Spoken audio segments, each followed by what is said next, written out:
The original schematics for this boat showed it never had a radio installed.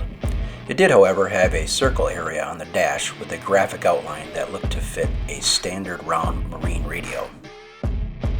With just a little research, I was able to find a Bluetooth radio designed just for this small space. This Boss Audio 4-channel works perfectly for streaming music from my phone while out fishing. It has more features than I'm currently using, like the subwoofer output, but it is nice to know it is there in case I get the urge to upgrade in the future. I wired the radio a little different than the schematic.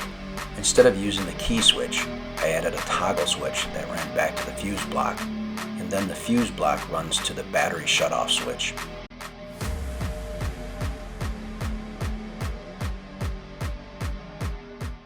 I paid close attention to the waterproof rating when picking this model out. Electrical devices that are designed for harsh environments get something called an IP rating, which stands for Ingress Protection. It looks at how well water and dust are kept out. In the case of this radio, it is only tested against water. The 6 in the IPX6 rating means it is protected against powerful water jets. The next level up would be immersion underwater. If that happens, I got much bigger problems.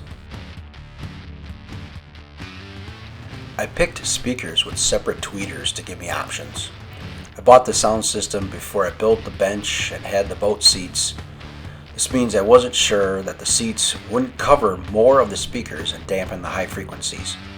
But I figured tweeters would allow me to mount them separate to compensate for this if I had to. After some testing though, I found the best sound was to mount them underneath the main speakers. The back battery bunk area works as an enclosure that is vented down the sides of the boat. This gives a good deep bass response, considering these are only 6.5-inch speakers.